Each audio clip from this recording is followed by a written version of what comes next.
Now, let this sink in as we head to the polls in November. About 12.8 million people in South Africa have gone to bed hungry this week alone, all while the country wastes 10.3 million tons of food per year. Dr. Jaco Volschenk is a senior lecturer in strategy and sustainability at the University of Stellenbosch Business School. So with tomorrow being World Food Day, let's talk to him about how to solve the disconnect between food security and food supply in the country.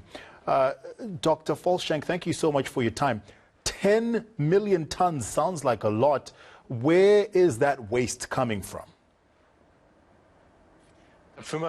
It's an interesting question. Quite a lot of that, it's not actually at the farm or even as we might expect at the household level.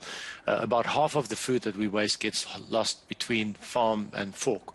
So in other words, it leaves the farm in perfect condition. It goes into factories for processing potentially, but it never reaches households. So that's quite an alarming figure and something that certainly needs attention. So it seems from what you're saying then that retailers and producers need to be doing more to cut out waste in that supply chain process. Absolutely. I think, there's an argument, and the detail of where all of that gets lost is not always known. But one example, for instance, would be that retailers don't want to put vegetables on the shelf that don't look pretty. And that comes down to consumers not wanting to buy it.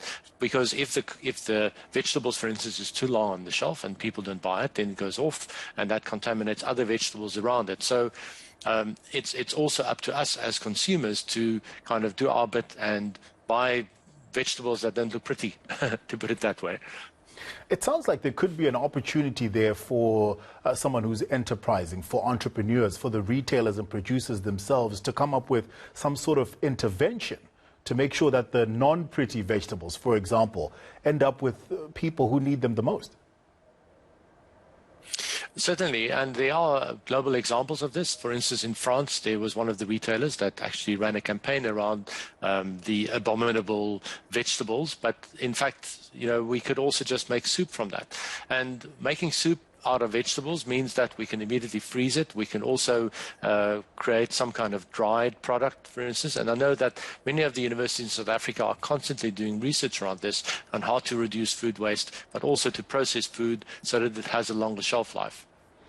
You said that not a lot of the waste is coming at the table, the dining room table at home. But surely there are ways that us people at home can help to reduce food waste. Certainly, I think, it's especially a problem in richer households, but in poorer households that don't have freezing capacity, for instance, or refrigeration capacity. But in richer households, people overbuy and they buy vegetables that they never get to use within the expiry date. So there are ways, you can freeze it, you can, etc. So certainly at a household level, there's plenty that we can do. Ultimately, it's us as consumers that control what gets put onto the shelf. I read a part of an article that you wrote, and you were speaking about an innovation that could help close the gap between food waste and production of protein. Tell me a bit more about that. Certainly. The use of insects to convert food waste into protein is a proven technology. I mean, it's no secret. But for instance, at Stellenbosch University, they have been doing research for quite a few years already on the use of black soldier flies to convert restaurant and abattoir waste into black soldier fly larvae. And we can take those larvae, we can feed them to animals like pork and to chickens as well. We could even, and there is currently already dog food or pet food on the market that is produced from these maggots, if you like, or larvae. And it's actually quite high in fat content, it's high in protein content. So we certainly have other alternatives, and we need to start moving away from using so much meat, especially in South Africa. Our meat consumption is far higher than what it is in other parts of the world. But what we see is as people move, as the middle income group starts to grow, meat consumption also starts to rise with that. And that is a big problem for environmental problems like water shortages as well as for climate change. How do you shift mindset, like you're saying, as the middle class expands, then the consumption of meat increases? But you have someone maybe who hasn't grown up eating much chicken. Finally, they can afford to eat chicken.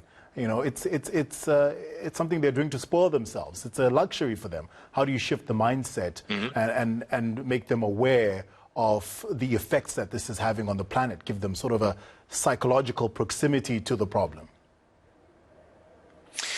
Fuma, I think especially in developing countries like South Africa, I think that is a problem. What we found in European countries like Netherlands, Scandinavia, Germany, France, all those countries, meat consumption is already far lower than what it is in other parts of the world. So as people become more educated into the impact of the meat that they eat, it does decline. So I'm 100% with you. As people become richer, as households want to show, well, you know, we've got now the luxury of buying meat, you certainly will find that. So it's going to be a mind shift over time. It's not going to be happening overnight. I think retailers need to start carrying some responsibility in that. And there's also, of course, the use of environmental taxes that can be used. It's not ideal because you artificially inflate the prices of goods so that people consume less of it.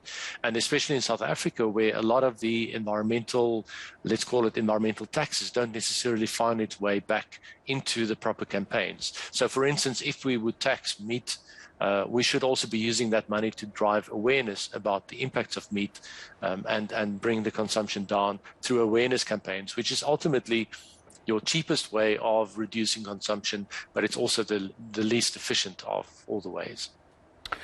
Doctor, thank you so much for your time. We appreciate it. Thank you for joining us. Dr. Jaco Volschenk, a senior lecturer in strategy and sustainability at the University of Stellenbosch Business School, talking about the huge amount of food waste we have in South Africa while there are millions of people going hungry.